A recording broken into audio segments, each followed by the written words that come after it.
for joining me for the Plant Yourself podcast. I'm your host, Howie Jacobson.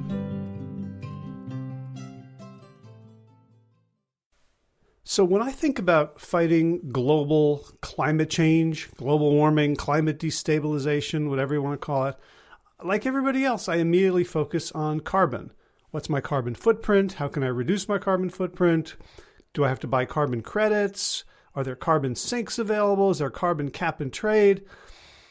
But those of us in the plant-based community know that carbon is not the whole story because we focus on animal emissions of methane, which is a far more potent greenhouse gas. And today's guest shares something that even dwarfs methane as a contributor to the greenhouse effect, which is water vapor, which is to say, when you think about what we've done to our planet in terms of deforestation, in terms of removing all the places on the ground that store carbon, from plants to the soil, one of the main things that they're no longer storing is water. And instead, it is making its way into the atmosphere, not as clouds, but as literal water droplets hanging there off of particulates, which are caused by the tillage of agriculture. And you can see that plant lovers have a great opportunity to make a significant impact on reducing global warming by both advocating for changing agriculture and for stopping deforestation and reforesting, Amazon basin, all the parts of the world where trees should be growing and currently aren't. So before we get to the conversation, I do want to say that I am not a climate scientist. So I really can't responsibly say whether these claims are true or not. My guest is not a climate scientist, although he is a very smart guy. He's a mathematician and a financial guy who's done a lot of research. And really what we're talking about is, if this theory is correct, how can you and I and other people affect climate through our purchasing decisions and through our investment decisions. But I will say I'm not an expert. And in fact, like 4 minutes after posting the video on YouTube, I received a reply from someone who wrote several paragraphs that I honestly can't understand at all, but I think are trying to debunk this theory. So I'm not going to hold this up as like I did the math, I ran the regression analyses, I understand climate scientists, I understand climate science, and this is correct, because it does seem like it's not a mainstream view. However, here's the thing. What if it's wrong? What if it's completely wrong and we end up reforesting the planet and having sustainable agriculture for nothing? What if we stop investing in companies that are destroying the planet and are exploiting workers, and it doesn't end up affecting climate change? So here's a case of grounding, like you walk outside with your bare feet. There's a bunch of medical people who swear by this, that this is real and it's good. There's a lot of people who say there's absolutely no evidence for it. I would say unless you're walking outside into a fire ant's nest or the ground is burning and scorched and lava is flowing, who cares? It's probably a good thing to do, and there's almost no potential for harm. So I'm going to present this episode to you with that same disclaimer, same caveat. I don't know if this is correct, but I think it's something that we should be doing wholeheartedly anyway. So with that, let's get into it. Marco Vangelisti, welcome back to the Plant Yourself podcast. Oh, thank you, Howie, for inviting me again. Yeah, we got a lot to talk about. So we were chatting the other day, and you mentioned that our fixation on carbon might be to the detriment of really fixing global warming, because we're taking our eye off some other important balls. So could you? Yeah, it's funny because I'm just reviewing the material for the course I'm going to teach in May, and I always talk about the carbon math, which is this construct that says, okay, we have we have a carbon budget, and the idea is that we cannot emit more than, let's say, 200 gigatons of carbon into the atmosphere before we breach the 2 degrees centigrade raise in temperature from the pre-industrial level, which would be catastrophic. And, and by the way, we have more than 2,000 and such gigatons of carbon already in the known reserves of fossil fuel companies. And then I stumble upon the work of Walter Yenen, and I'm going to yank that section out of my course in May because it's actually at this point misleading. And the idea here is that we've been focusing on CO2, right? And your viewers and your audience knows very well that we've messed up the climate in part by burning fossil fuels and effectively transferring carbon from the ground, where fossil fuels mostly resided, into the atmosphere. And by the way, the oceans acted as a massive buffer and absorbed a lot of that excess CO2. And in the process, we have basically acidified the ocean. And so, carbon, CO2 is certainly, a variable in global warming. It is a greenhouse gas. But what a lot of people don't realize is that CO2 only represents 11% of the greenhouse gases. And so the big question is, what makes up the vast majority of the greenhouse gases and therefore the global warming effect? Question number one, right? And question number two is, CO2 is not going to kill us, right? I mean, people that are stuck in submarines eventually suffocate when the CO2 concentration goes beyond 10,000 parts per million. And right now we have 420 in the atmosphere. So CO2 is not going to kill us directly. The way the CO2 is causing problems to us humans is because of the energy imbalance. The fact that there is more energy in the atmosphere that translates into tremendous events, most of them hydrological, right? We have bigger storms, we have droughts, we have, maybe just the climate is being messed up by this additional heat. But the question is, CO2 is just one variable. And frankly, if we only had the CO2 to deal with, we would be toast. Because what's happening is that right now we're emitting, an additional 30, 35 gigatons of carbon into the atmosphere. And if we're really lucky, we might be able to go to a carbon neutral in a few decades and maybe start drawing down carbon into the ground, which would be great and wonderful. But as soon as we do that, the ocean is going to release the extra carbon that has been absorbing. The carbon has, the ocean now has 38,000 gigatons of extra carbon, CO2, dissolved in it. And as soon as we start drawing down the carbon from the atmosphere, the ocean is going to, release and rebalance. So is that like if I take a ball, like an air-filled ball, and I hold it down in the bathtub, eventually it's just going to pop back up? Exactly. So the ocean has been absorbing the excess CO2 that we put in the atmosphere for the last 8,000 years.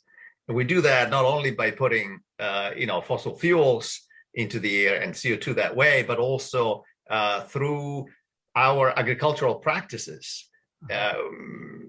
When we plow, for example, we oxidate the carbon that is in the soil and gets basically released into the atmosphere. But this is to say that if we only had the CO2 lever to deal with, we would be toast. So we have, of course, to reduce the carbon emission. That's a wonderful goal, but we have to expand our lens and look at the problem in a larger context. Okay. Right. So before we do that, I want to so that's kind of the framing of the conversation we're going to have. I want to talk a little bit about you, because you are, I don't know, would you call yourself an economist or a banker, or because you've come at this, like last time you were on this show, we talked about how to do regenerative ethical investing, and we're going to talk about that as well in this context. But I want to point out, like, you're not with NOAA, you're not a scientist, right? Right. So, I'm a mathematician, and I happen to work in finance, developing quantitative models for a number of years. I even had a stint in a investment management firm where I was part of a team managing $20 billion in emerging markets equities. And I left the industry in 2009 when I realized that a lot of the financial returns were generated at the expense of others or ecosystems. And I think I told the story last time about, we were managing money in part for environmental foundations.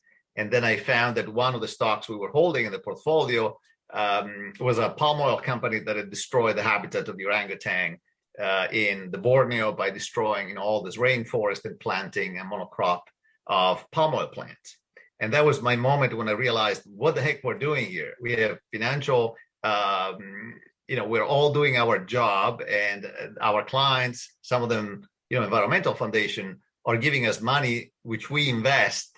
And in the process, we generate great returns, but we're destroying the very habitat that those foundations were created to protect. So that was kind of my come to Jesus moment. And then when I left the finance industry, I tried to educate myself about the problems we're facing, how the financial system works, how the economic system works. And I got, engaged with permaculture and with regenerative agriculture, with slow money, which is a movement to move money in the local economy, trying to support the fertility of the soil. So this connection, finance is so disembodied and removed from reality, from both the physical reality and nowadays even from the economic reality, right? Like, think about what happened in 2020. The economy tanked and the stock market went up, right? So this connection is really big. And so what I will talk about today is really, I'm not an expert in, atmospheric science. I'm basically just a passionate follower of a guy, Walter Yene. He's a soil biologist and an atmospheric scientist that has presented an expanded view of how to deal with climate change. So this is a brief summary of where I'm coming from. Great, because I feel it's important, especially in the field that I have been in around health and nutrition, and these days with vaccines and anti-vaxxers and QAnon, that it feels like there is an imperative to sort of trust the mainstream, or you need extraordinary claims or extraordinary evidence for extraordinary claims. Mm-hmm. So one thing I'm concerned about is that my listeners and viewers are thinking, well, I haven't heard about this. All I've heard about is carbon. Right. And so, like, is Marco some sort of, is he like channeling aliens? Like, where does this information come from? Because I think we have, especially, in the health and alternative wellness community, we've gone nuts. And we've completely divorced ourselves from science, from reality, from evidence, based on dogma and trauma. So I want to kind of ground this in terms of, like, is this different from what other climate scientists are saying, from what, the information we're getting? What's Walter Yane's, So it turns out, you can kind of go into, and we don't have to answer all that now, but I just want to kind of raise it, because I know it's in my listeners' ears and minds. Like, where is this information coming from? Right. So, well, here's the funny thing is that we've known that the hydrological cycle is really very, very important on planet Earth, but somehow... Can you define that for people? Like, what's the hydrological? The hydrological cycle is the cycle of water going from the ground, being transpired by plants, so it becomes, airborne, and then it again aggregates into small... water vapor particles that eventually coalesce into high albedo clouds, and then raindrops. And then the raindrops fall down to the ground, are absorbed. Part of that water gets absorbed by the soil. Some of it flows through rivers and oceans. And this cycle of evaporation, condensation, and that's what it's called, the water cycle. The hydrological cycle. Okay. So it has been really, the whole fascination with carbon started really with David Keeley. in 1958, he basically noticed, right? He was measuring CO2 content in the atmosphere. And he basically, the famous Keeling curve, and people can just Google that. How do you spell that? Say again? How do you spell Keeling? Keeling is Keeling. Okay. The name is Charles David Keeling. In 1958, he basically presented, this curve where you see that, during the winter, the CO2 concentration goes up, and during the summer it goes down, but not down all the way to where it started, right? It goes up like 140 gigatons at the time, and then, another 120 gigatons of carbon in the atmosphere would be absorbed by the vegetation, mostly, the forests in the northern hemisphere. And so there is a gap of 10 additional gigatons at the time of CO2 that would remain in the atmosphere and would add to the greenhouse gas effect. And so he noticed this up and down seesaw that though had a trend upward. And he said, we are putting more and more CO2 in the atmosphere. And it's a scientific knowledge that the more CO2 you have in the atmosphere, the greater the greenhouse gas effect, and the warmer the planet becomes. And they could look at geological, like ice cores in Iceland, and they still find little particle of air, so they can determine the concentration of CO2. They can actually know the temperature historically, and so they found a correlation between how much CO2 is in the atmosphere and the global temperature of the Earth. Okay, so that's true. That's something that, and I'm not saying that we should not go to a carbon neutral economy and that we shouldn't take the carbon back into the ground. Yes, that's a great, worthy plan. It will take us between 100 and 1,000 years to accomplish it. And the reason is because the oceans in the world have acted as this tremendous buffer, right? We have acidified the ocean. What does that mean? That by putting CO2 into the atmosphere, the oceans have absorbed the vast majority of it. In fact, 96% of what we emit in the atmosphere gets absorbed by the oceans. So in my mind, I think, like, does that mean the oceans have turned into like seltzer? Like, yes. In fact, they are trying, and that's one of the major problems we have is that a lot of the marine life, it's like this very fragile carbon-based life forms that are being dissolved by the added acidity of the ocean. But that's a completely different story. What I want to say is that you really need to look at the big picture. And the big picture, and I think there is no debate about that. I mean, there's just, earth science. We received every day 342 watts per square meter of energy from the sun. And we re-radiate out to the outer atmosphere 339 watts per square meter. So in other words, we get a lot of energy from the sun. A lot of it's re-radiated out to the outer atmosphere, but not all of it. Some of it gets trapped by this blanket we have, which is the atmosphere around the world, right, around the Earth. There is a 1% imbalance between the number of the amount of energy we receive and the amount of energy we re-radiate out. Okay. Right, and that is what we have to deal with. Is this energy imbalance, which causes bigger storms and everything else, is something that needs to be managed. The key here is really to look at the hydrological cycle. And the key is really the process of evapotranspiration of plants. So the plants take water from the ground and transpire it. And when you take a gram of water, and I'm using grams because Walter Yen is from Australia and he uses the metric system. And I think the majority of climate science is in the metric thing. So people will have to put up with that. But for every gram of water that goes from the liquid form to the aerosol form, you need 590 calories. And that's the way in which vegetation acts as a global air conditioning system. By evaporating air, the plants are moving energy from the ground to the upper atmosphere. And that is the mechanism that we can use to cool down the planet. I mean, that is, we've done, unfortunately, tremendous job at destroying forests. I mean, there were something like 8 billion hectares of forest around the world originally, and we cut down more than 6 billion hectares. And some of it has revegetated. So now we have 3.5. But, if you need to think about soil covered by vegetation as our natural air conditioning system.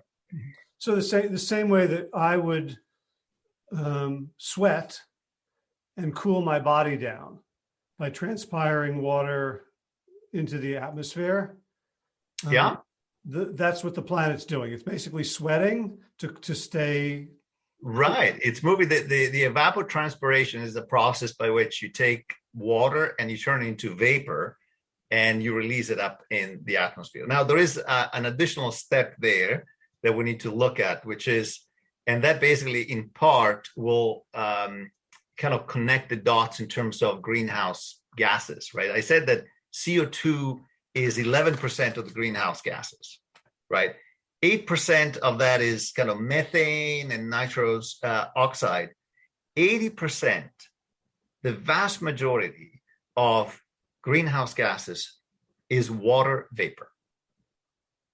Okay, so water vapor is omnipresent, and it's being, so, if you think about the journey of a drop of water, right? It's in the ground, it gets evaporated by the plant. So, that takes 590 calories per gram of water evaporated, from the ground up to the atmosphere. As soon as it gets into the air, though, unfortunately, we have a lot of haze aerosol micronuclei in the air that then allow that vapor to, again, turn into microscopic little water particles. And that's basically the vapor hazes that we are dealing with. So once the water gets evaporated, it gets, again, condensated in this tiny little, water particles that hang in the atmosphere and act as a greenhouse gas. In fact,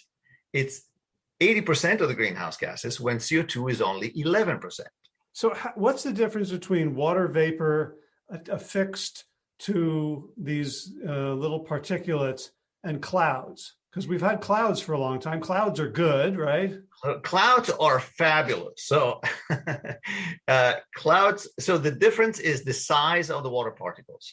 You need to aggregate about 1 million vapor particles to get a raindrop. And so you basically need to have a way to aggregate, millions of this water particle to first create those high albedo clouds. And by the way, high albedo clouds are reflecting 120 watts per square meter of energy right back into space, even before it hits the ground. So what's albedo? What's a high albedo cloud? What does that mean? High albedo clouds are the very nice white-looking, cottony-looking clouds that you see. So if you look out and you see a nice cloud, that's a high albedo cloud, meaning it's white.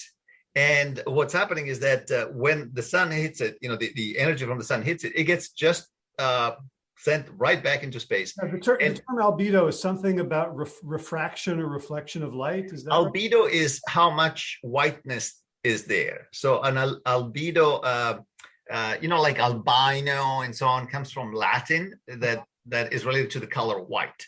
Okay. So albedo means how white the thing is. Okay. And the idea, and the difference, right? If you have a black surface and a white surface in the sun, the hot is going to, the black is going to get much hotter than the white. Right. Right. The difference is the albedo effect. That's why you walk, when you're barefoot, you walk on the lines in the parking lot. Exactly. Instead of that's perfect example. And so, the idea is that once you have these hazes, they are a greenhouse gas that is contributing to the problem. How do you aggregate them into high albedo clouds and then raindrops? There are three ways. You actually need precipitation nuclei to do that.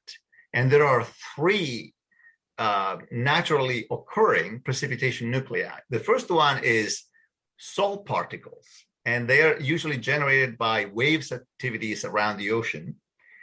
The other one is ice crystals, and those are generated usually at high altitude or high latitude. But by far, the most important rain nuclei are hydrophilic bacteria that hitch a ride on the evaporation particles from the plants and go up into the atmosphere. So this is I think this research is fairly recent, maybe in the last 10, 20 years, although actually Pasteur, the guy who found the microbes, found them in the air. So it's not new, but the importance of basically aerobacteria in the air as very powerful rain nuclei that can then condensate this vapor hazes into albedo clouds and eventually into raindrops to come back on Earth. It's really amazing. More than 50% of the rain nuclei is bacteria in the air, and so that's why, for example, the Amazon forest has many. The Amazon forest generates its own rain effectively because it transpires all this vapor into the air containing this microscopic rain nuclei that then aggregate that and turn it back into rain. And so that is the amazing thing, and what we need to think about, the imbalance between the energy we get, 242 watts per square meter, and the energy is re-radiated out, 339 watts per square meter, is just 1%. So to manage the energy imbalance due to global warming, we just need to manage 1% of the energy, right? And we can do that in various ways. One is by reducing the vapor hazes. How do we create a lot of vapor hazes? It turns out that we put 4 billion tons of clay dust into the air, mostly because of the fact that we created deserts and we do tilling agriculture. And when we till the land, we release dust particles and clay particles into the air that act as a much more powerful greenhouse gas source than CO2 itself. So those become the particles, the clay dust becomes the particle that the water vapors. It creates the water vapors, which are, water particles are too small to aggregate, right? I mean, they still remain in a vapor haze. And then you need a different type of nuclei, the rain and precipitation nuclei. There are those three things that I mentioned, the bacteria, the salt.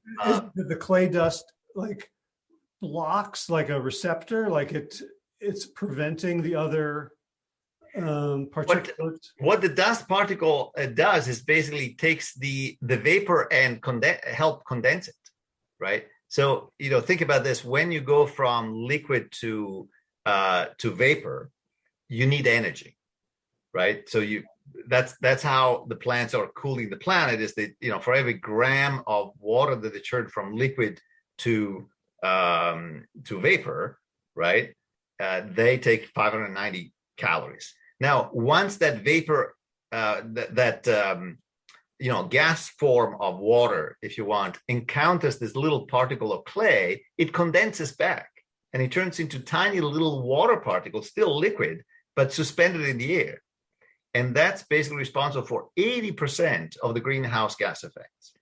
And then you need something to condensate those smaller, water particles, like in liquid form, but suspended in the air. And to get them into high albedo clouds and eventually into rain, you need the precipitation nuclei. And those are those three things: bacteria, ice particles, and salt. Gotcha. So I've heard something about like, ultra high tech approaches to climate change. Elon Musk's and Jeff Bezos's and Bill Gates with, sort of have these techno fantasies of how we're going to use technology to solve it. And I've heard about like carbon tubes, but I've also heard of like seeding, cloud seeding. Yeah, cloud seeding. Cloud seeding is basically one way, and that's again the idea of engineering the climate is something that makes me shiver, right? But the science is known well enough that salt particles are rain nuclei that they have been used before. So they basically put some sort of salts. I don't remember exactly, what they're using, but you can take a plane and spread the salts up in the atmosphere, and that will nucleate water vapor into raindrops and create rain. So it has been shown that you can artificially increase the amount of rain in the region by using geoengineering, right? But again, the idea is that why don't we do it as nature does, in a natural way, in a safe way, rather than tinkering directly, with the climate. Frankly, I'm looking at nature, and when people say, "Oh, we need like a technological solution," and they were like, I think what was Branson said, "I'm going to give $1 million to the guy who finds the best carbon way of capturing carbon." I can tell you a fantastic way to capture carbon, and it's called a plant. A plant is designed to take CO2 from the atmosphere, right, through photosynthesis and turn it into food for itself, the microbes in the ground, and at the end, all life on Earth. I mean, and the nice thing about those things is they're self-replicating. All you need is really water. And I think what Walter Jehne talks about is rebuilding the carbon sponge in the soil. So if you put carbon into the soil, and plants are doing that by feeding the microbes and the fungi that are living at the end, carbon residue in stable form in the ground, if you do that, for every gram of carbon into the soil, you can absorb 8 grams of water. So dirt that has no life in it, if you pour water on it, it just will run away, right? But if you pour water into a nice alive soil that has a lot of carbon content, it will absorb all that water and extend the period over which vegetation can do the amazing trick of evaporating water into air and cooling the planet. And there's also the other key idea here is that global warming is really 2 parts, right? The first part is how much energy is re-radiating from the Earth, and what percentage of that is captured by the greenhouse gases, right? So it's 2 things, and the energy re-radiated from a warm body follows actually this Stefan Boltzmann equation that basically says that the amount of re-radiation is a function of the 4th power of the temperature measured in degrees kelvins. So basically the amount of re-radiation is a constant times temperature, times temperature, times temperature, times temperature. So one way, so that's the first part of the equation of the global warming. The other one is how much, how thick is the blanket around the Earth, and what percentage of that re-radiation is kept in the atmosphere. So when the temperature rises just a little bit, it's almost logarithmic in its effects on rate. It's actually exponential. It's the 4th power, so it's exponential. So for example, this if you're looking at a surface, right, and you're saying here there was forest, and if the land covered by vegetation is much cooler than a parking lot, right? Yeah, if you go, we go down here, we'll go for a walk in the woods. It'll be really, really hot on the way. And the minute you're in the woods, it's not just the sun isn't beating down on me. It's Right. So what's happening? Yeah. So what's happening, which is amazing, right? So the sun energy is coming down, and if it finds leaves or vegetation, they take that energy and turn it into food. Instead, if they just found a dead surface like a parking lot, it just heats the whole thing up. So, And so as a thought experiment, my dentist office has like fake plants, like silk, yeah, plastic. If right. you could create a forest that would have exactly the same biomass and coverage, but it was not real, it was not living, it was just shade from plastic and silk, it wouldn't be any cooler. No. Well, it would be cooler just because of the shade, but the amount of energy that would be re-radiated out of that would be the same as if you had painted some green stuff on cement. You see what I mean? Uh-huh. But in a forest, what you do is you turn that heat into energy and food.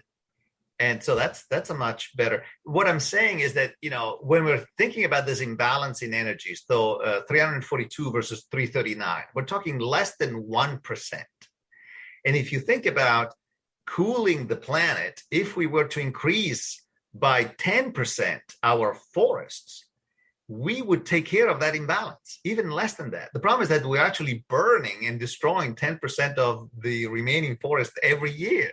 So in other words, yes, we need to stop emitting CO2 in terms of gases, but in terms of fossil fuels. But at the end of the day, we're emitting CO2 in other ways. For example, by tilling the land, because a lot of the carbon that is in the soil, once it gets oxidated, carbon plus oxidation is CO2, and that gets emitted. So when you till the land, for example, you're also emitting CO2. When they say agriculture is one of the main emitters of CO2, right? It's not so much the gasoline that they're burning by moving the tractors, is the fact that by tilling the land, you're doing a couple of things. One is you're releasing CO2. So you're turning stable carbon or carbon in the soil into CO2 and goes into the atmosphere. You put soil particles into the air, creating vapor hazes and increasing the problem of global warming, right? And you're also tending to dry up the land, so the land then becomes much hotter. And if you compare like a field that has been plowed versus a field that has a cover crop, right? The cover crop is much cooler. The ground is probably 60 degrees instead of 110. And so, agriculture turns out to be, a major lever we can use to deal with climate change. So,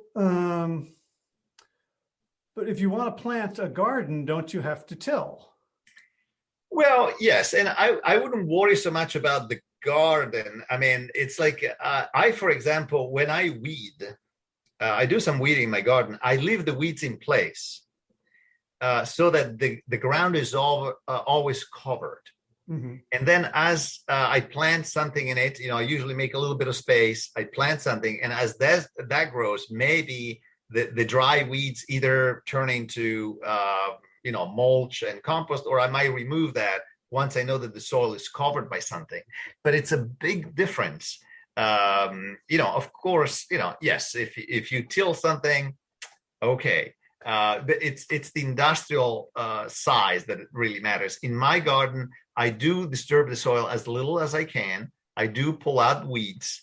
Sometimes when I put some seeds, maybe I open up like a little trench where I will put the seeds so at least I can see them, right? But right next to it, I still have debris, or sometimes, I sometimes even leave some of the weeds. I just trim them down a little bit until I get the plants I want to get established, and then they will shade the soil. Gotcha. So you're not talking about backyard gardening here. We're talking about the industrial.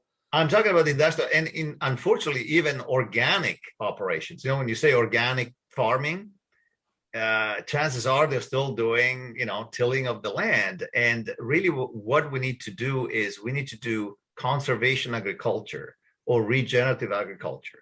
And one of the first tenets of that is the soil is always covered by vegetation or by a cover. Could be the when the stubbles after you harvest. You leave in place the stubble. I know that around the world, a lot of people burn them.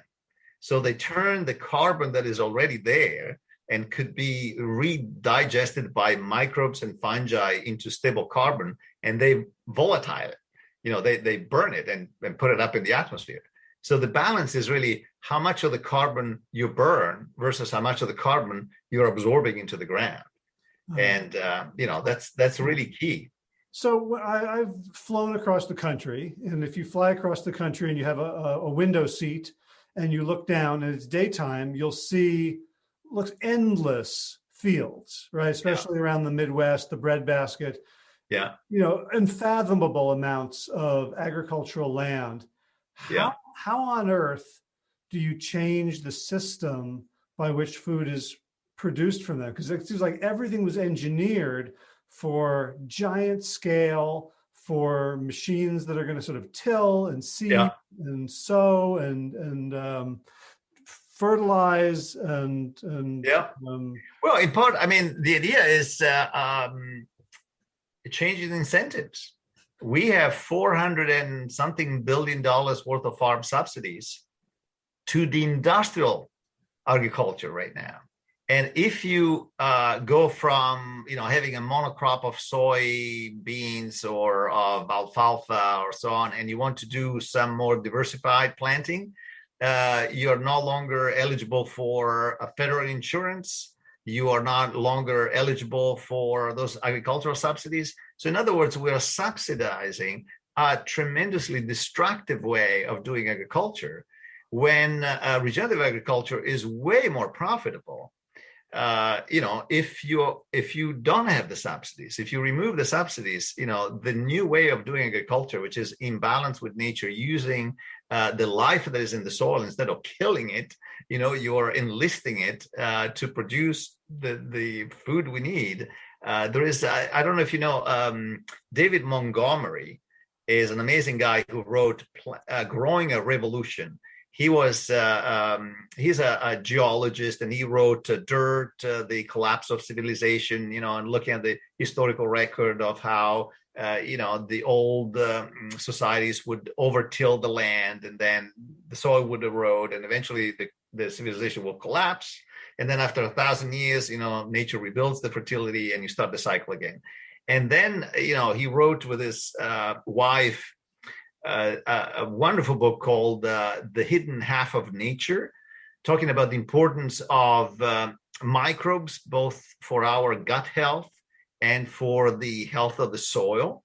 And, it's an amazing, beautiful book. And then most recently, he published this book, Growing a Revolution, showing how the adoption of conservation agriculture, even in the United States, is basically way more profitable. He basically said, he took a tour of Kansas, and the people that have new tractors and nice farms are those that are doing no-till agriculture and are practicing conservation practices.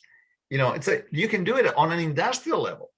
You can do cover crops in a large-scale farm. So it's not, and it would be profitable if you didn't have to compete with people that receive $400+ billion worth of subsidies from the government. Corn right now, I think if unsubsidized would be a losing proposition. The cost of inputs, the cost of pesticides and the seeds from Monsanto and so on would not compensate farmers for growing conventional corn right now. Which I think is, in the course that I took with you on investing, we looked at a whole bunch of industries that are in aggregate not profitable. Right? Like there's very little of our modern industrial capitalist society that's actually profitable according to the capitalist ethos. We're not talking about good for people, good for the planet, spiritually. Well, they're not even good businesses. Right. If you account, that was a study done by the Economics of Ecosystems and Biodiversity, saying that if you account for the cost of the natural capital people use, a lot of the industries would not be profitable.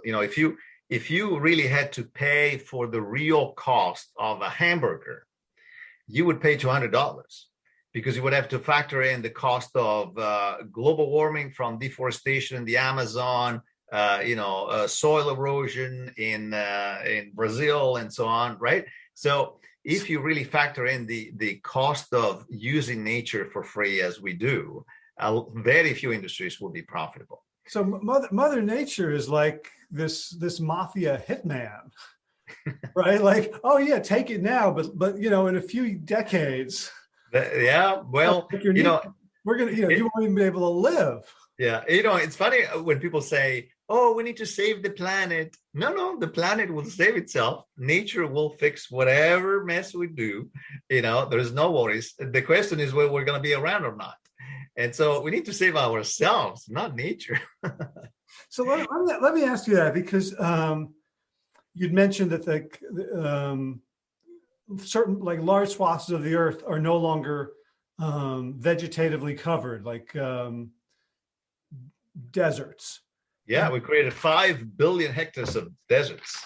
So I try to, if I till some land or clear some ground on my property, and I forget to do anything about it, in 3 weeks it'll be covered in weeds and grasses and things.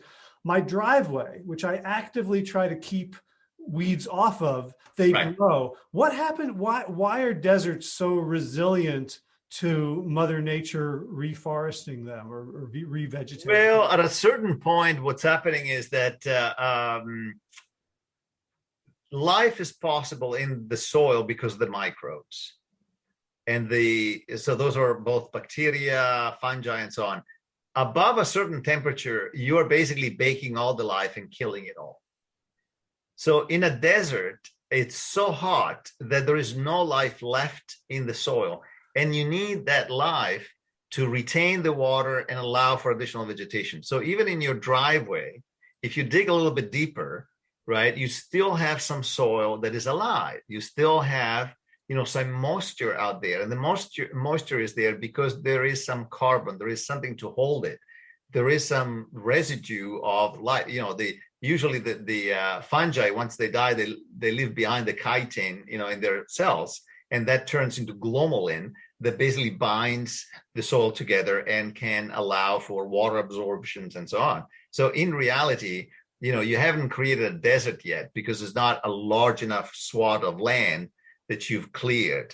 But if you get to that point, then the incident solar radiation will heat that land so much they would cook all the life in the soil. And then at that point, that's it. Then it's game over. You can't, it's very hard to reverse the desertification, although it's possible, but it takes quite some effort to do that.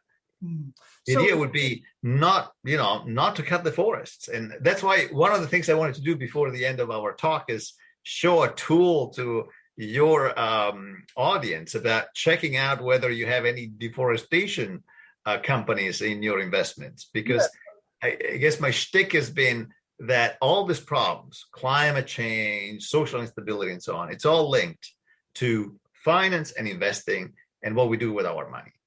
And so that's basically my bottom line, is that if you are not happy about where we're going society-wise or in terms of the environment, look at your investments and you probably find some companies there involved in the things you don't want to see happen. So just to kind of wrap my head around the big picture of what you're saying around climate change and the crisis, I've heard a lot of, seen a lot of research, scientific papers that are more doom and gloom. Like we're at the tipping point. We've passed the tipping point. There's no way. And you say that they're looking at a narrow slice of the problem. Correct. That we have the tools between just stop cutting down the forests, start regrowing even a small percentage of them, change the way we subsidize our industrial agriculture, and that's a clear path to a sustainable climate, and all we got to do is do it. That's the amazing thing about stumbling upon Walter Yenis' work, is that I was still locked in this carbon math things, like we are running out of our budget for carbon. We're going to be dead, fried in 8 years. No, I mean, it's like, yes, we need to intervene and things are getting worse, but we have amazing tools that are a couple of factors of, 100 times more powerful than just the CO2. If we cool the planet by, a couple of degrees, we can do that by land management, by restoring the carbon sponge in the soil, by switching. For example, if we were to switch even half of agriculture in the United States to, cover crops and no-till agriculture, we would cool, the United States by a few degrees, and that would have even more impact than, reducing CO2. And I agree that we need to decarbonize the economy. The CO2 is a problem, but it's 11% of the greenhouse gases, right? 80% of that is water vapor in the air that we can deal with the hydrological cycle, with rain nuclei and so on, or by stopping putting all the clay particles into the air that creates a water vapor. But more importantly, what this greenhouse gas thing does is retain some of the energy radiated out by the earth, and that can be controlled, right? The soil that is covered by ground is much cooler than the soil that is barren. And so even shifting a small percentage of the land mass to green vegetation where it was covered with cement or other things can really make the difference. And that's a nice thing about it. And I would recommend, I'm going to send you a link to a talk by Walter Yenis where he goes into the detail of this, is much more hopeful than people think. Because we've been focusing on CO2, and yes, that is important, but it's 11% of the greenhouse gases. And it's the minority of the problem, both in terms of greenhouse gases and the amount of heat re-radiated out of the ground. And most of it, the big lever we have is land management. Mm-hmm. That's way more powerful. So let's talk about what we can do about it. And so, what I think of is, I'm going to plant a garden. I'm going to, put some trees on my property. Wonderful. One thing. Now, the second is me as a consumer. Are there ways that I can change my purchasing to affect the hydrological cycle? Yes. For example, you shouldn't have any money with the large banks, because the large banks are actually funding a lot of the deforestation. And we can actually look at a tool where you can find out. So, for example, if you have JP Morgan, or if you have, the large banks in your portfolio, you are complicit in deforestation. Do not participate in, reduce as much as possible. And actually, I appreciate what you're saying. We can all do a little part. I mean, if you even put a little planter out there in your cement backyard, you're already reducing the temperature of that area. So this is going to be in part a grassroots movement. And that's what Walter Yenis is talking about.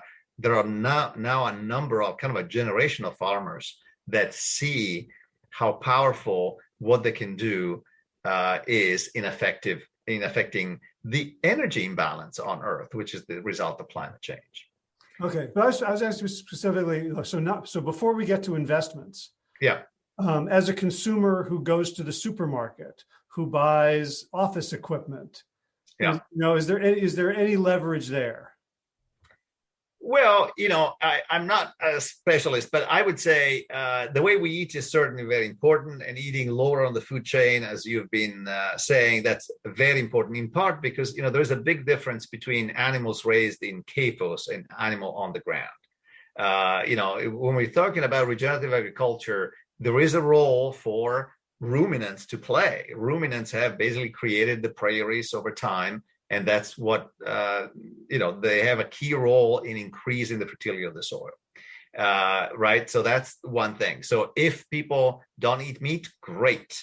That's a great thing to do for the planet. If they do eat meat, they should make sure that it is animals that are on the land, not in CAFOS operation, and they're participating in the regeneration of the soil. So that's one thing. The other one is, you know, look at the major brands and see which brands are involved with deforestation or palm oil or things like that. I mean, like any ingredient that has palm oil in it is responsible for deforestation. So that would be a good start. Okay, great. So now as investors, so if I just have my 401k and invested with some company, or so with a money management firm, and then I have my mutual funds, and I'm like, I'm just indexing the market. That's the safe thing to do. That's the responsible thing for me to do. You're saying that I'm actually subsidizing the destruction of the planet, of human habitation on the planet. Yeah. So, and I don't know if I can share the screen here. You might have to give me permission to do that. But I wanted to show you a little tool that is created by this nonprofit, which is As You Saw. They have done really interesting work in terms of peering into mutual funds and finding out whether they're participating into some of the problems. And I'll maybe just give the URL. If you Google invest your values as you saw, SOW, you'll find the tool. And here, actually, yes. Invest your values as you sow. Yeah, so here it's actually on the screen now, asyousaw.org. And they have a tool called Invest Your Values. And what you can find out is whether your funds are participating in fossil fuel problems, gender equality issues, gun-related deforestation, and so on. And what I've done here is I have looked at Vanguard FTSE Social Index Fund, right, according to the lens of deforestation. And they get a C, which is a pretty, not good. 17% of the companies in this fund are involved in deforestation, either agribusiness, banks and lender, major consumer brands, and you can actually see them. So you scroll down and you find out that there are 5 holdings in community producers, 4 bank holdings, and so on. And these are the bad boys: International Paper, Tyson Foods, etc., bank and lenders, JP Morgan, Bank of America, Citigroup, Morgan Stanley. Those are all companies that are involved in funding deforestation. And major consumer brands: Amazon, Procter & Gamble, the Home Depot, and so on. So, for example, if you're buying office supply, don't go to Home Depot. Go to a small store if you can find it. Anyhow, but this is a good tool because they can also look at, other things. So the same fund is doing relatively well in terms of fossil fuel, not perfect, but they have a B. They are pretty good in terms of gender equality. They don't have any firearms or military weapons. So this particular fund, which is a FTSE, Vanguard Social Index, still rates pretty poorly in terms of deforestation. And I would say at this point, given what we know about the importance of land management and forest in addressing climate change, we have to really pay attention not to support anything that causes deforestation. It really is an existential issue at this point. So I've been thinking about this in terms of food and agriculture, but when you talk about, the paper is like the number one deforester, like, right, we should be using bidets instead of toilet paper, or no, I mean, at the end of the I think there are a lot of levers we can use before going to a situation where we give up all our conveniences and we're comfort creatures. So just the effort of purchasing the right thing. So for example, if you buy paper, I have 100% post-recycle paper for my computer, right? And unbleached.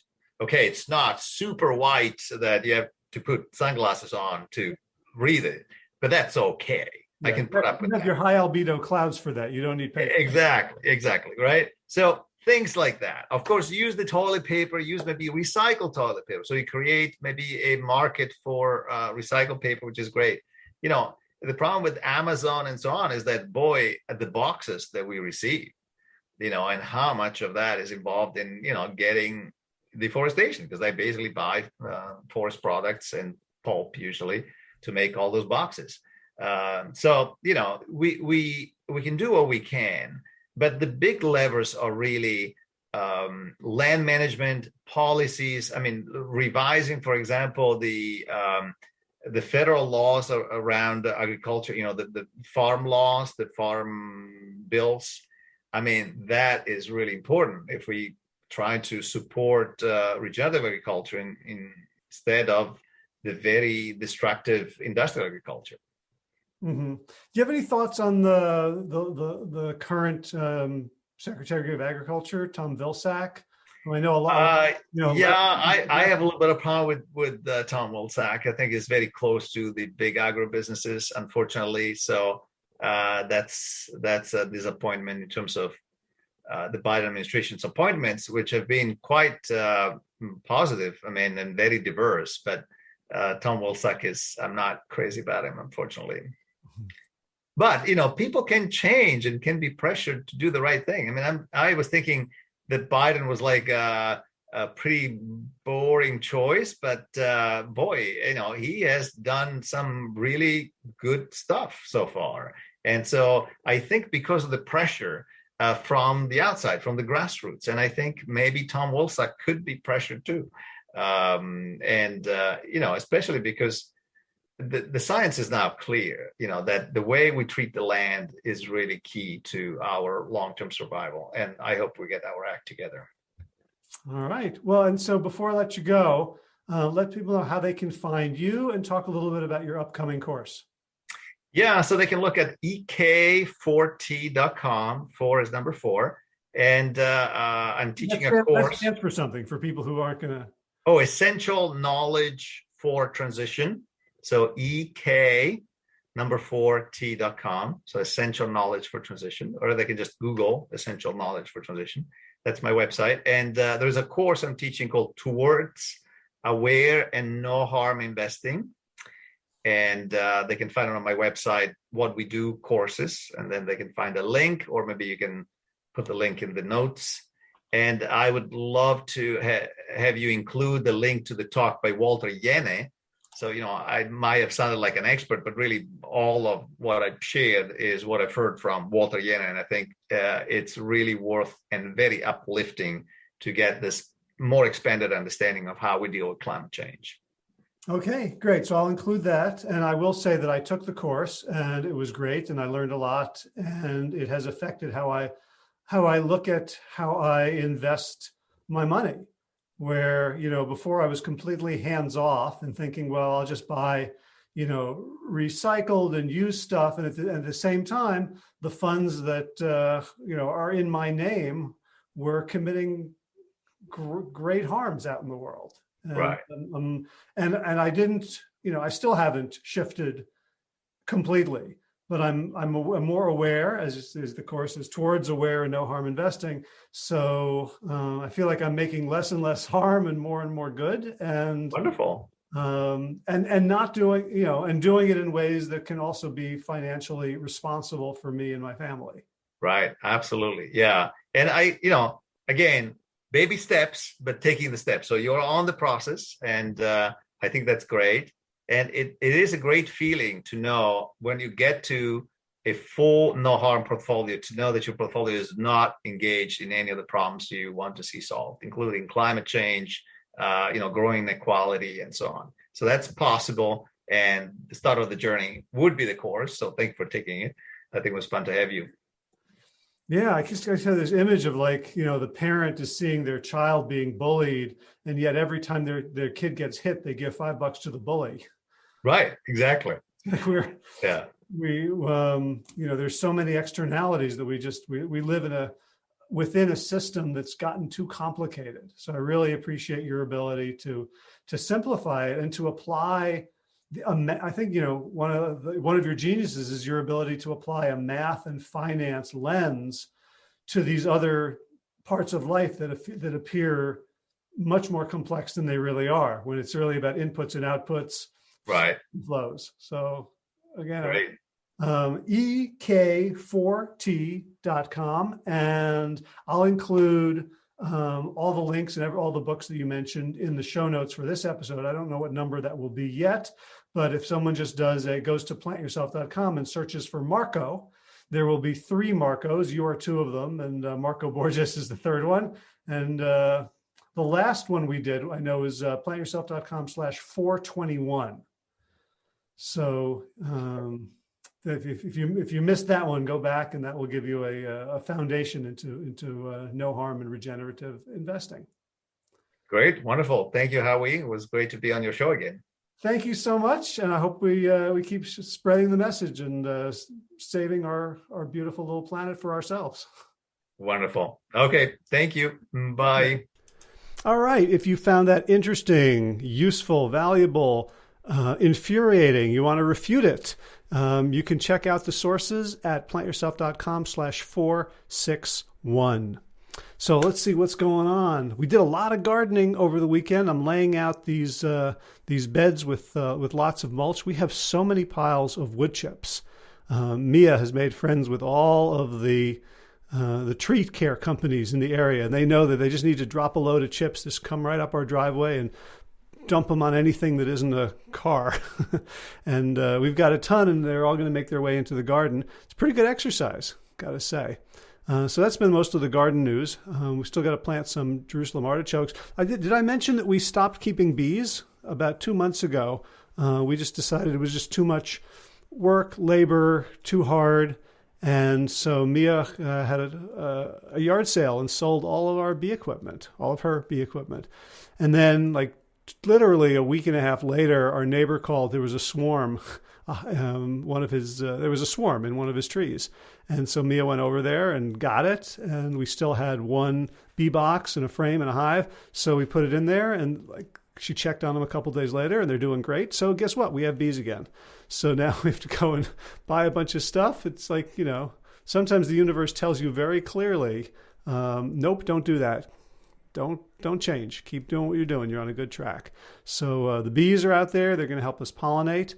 In movement news, I ordered 16K kettlebells. I finally gave up because I have 12Ks and then I got 18Ks, and I can't make the jump. The 18Ks are just a little bit too hard for me to do properly, to do with good form.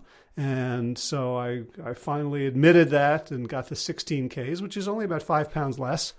But it's 5 pounds. It's going to make a difference. It's 10 pounds when I'm doing doubles. And played a long game of Ultimate on Saturday, and the knee is feeling all right. Although I did tweak it on Sunday when I smashed my head against the lintel of the greenhouse and then buckled back on a knee. But all things mend or not, and I just keep going. Last thing I'll say before getting to thanks is that the book that I wrote with Peter Bregman, or the book that he wrote with me, the book we wrote together, is called You Can Change Other People. It's a business book, but it's also a life book. It's a book about how to help the people in your life change. And specifically, I wrote it from the perspective of helping people change their health habits and destinies. And don't we all know someone in our lives that we wish would do better? And if you're like me, a lot of the time you spend trying to help them actually makes them entrenched in their bad habits, makes them resistant to change, resentful. And, this book is all about how to break through that and get people to invite, accept, welcome, ask for your help in a way that gives them control, agency, pride, ownership, and makes it very, very likely that they're going to follow through. So if you're interested in that, you can start pre-ordering. I think it's on Amazon. You can pre-order. The release date is September 22nd, and we'll soon have, the bonuses up there, things you can get for pre-order. But if you pre-order now, you'll be first in line for that, and that would be awesome. So just go to Amazon or wherever you get your books and search for You Can Change Other People by Peter Bregman and Howie Jacobson. Yes, I am going by Howie. It's my new midlife crisis. No more Howard for me. Well, sometimes. And you can get that order done. You don't have to think about it. And if the price drops between now and when it's released, you will get that refund. I recently bought a book 2 weeks before it came out, and then Amazon sent me 17 cents because the price had dropped. So no risk there. All right, let's get to thanks. All right, time for thanks. Thanks to Will Ridenauer for allowing me to use his beautiful song Sabali Dawn, The Dance of Peace. You can find more of Will's music at his website, willridenauer.com. And of course, thanks to all of you Plant Yourself Podcast patrons. Kim Harrison, Lynn McClellan, Brittany Porter, Dominic Maurer, Barbara Whitney, Tammy Black, Amy Good, Amanda Hatherley, Mary Jane Wheeler, Ellen Kennelly, Melissa Cobb, Rachel Behrens, Tina Scharf, Tina Ahern, Jen Filkinovsky, David Bizek, The Mysterious Michelle X, Elsbeth Feldman, Leah Stoller, Alan Christensen, Colleen Peck, Michelle Landry, Josina, Sarah Durkis, Kelly Cameron, Janet Selby, Claire Adams, Tom Franzek, Jeanette Bennett, Gila Sert, David Donahue, Blair Cyber, Dorona Vizov, Gio and Carolyn Argentati, Jody Friesner, Misha Rosen, Michael Warbeck, Aviva Lael, Alicia Lemus, Val Linneman, Nick Harper, Bandana Charlie, Molly Levine, The Inscrutable Harry R., Susan Laverty, The Panda Vegan, Craig Kovic, Adam Scharf, Karen Burry, Heather Morgan, Nigel Davies, Marion Blum, Teresa Copel, Julian Watkins, Breed O'Connell, Sharon Hirschman, Linda Ayat, Holm Hedegaard, Isa Tuzinwa, Connie Hainline, Aaron Greer, Alicia Davis, Heather O'Connor, Carolyn Jensen, Sherry Olakoski of Plant Powered for Health, Karen Smith, Scott Marani, Karen and Joe Crabtree, Kirby Burton, Teresa Carell, Kevin McCauley, Elizabeth Rothschild, Ann Jesse, Cheryl Dwyer, Jenny Hazelton, Peter W. Evans, Dennis Bird, Darby Kelly, Lori Fanny, Linnea Lundquist, Emily Iconelli, Levy Wallach, Rosamund McAtee, Dan Picorni, Stephen Leenan, Patty DiMartino, Mike and Donna Kartz, Deanne Bishop, Bilberry Elf, Marjorie Lewis, Tricia Adams, Nancy Sheldon, Lindsay Bayshore, Gunmarit Hagan, Tracy Gullidge, Laura Heaton, Meg from Mama Says, Stacey Stokes, Ben Savage, Michael Kay, David Hughes, Connie Rogers, Claire England, Sally Robertson, Paranganchi, Amy Daly, Brian Tourville, Mark Jeffrey Johnson, Josie Dempsey, Karen Schmidt, Pamela Hayden, Emily Perryman, Allison Corbett, Richard Stone, Lauren Vaught of Edible Musings, Aaron Hasty, Sean Owen, Sagar Naik, Erica Piedra, Danielle Roberts, Michael Lushton, Sarah Johnson, Catherine Floyd, for your generous support of the podcast. That's it for now. As always, be well, my friends.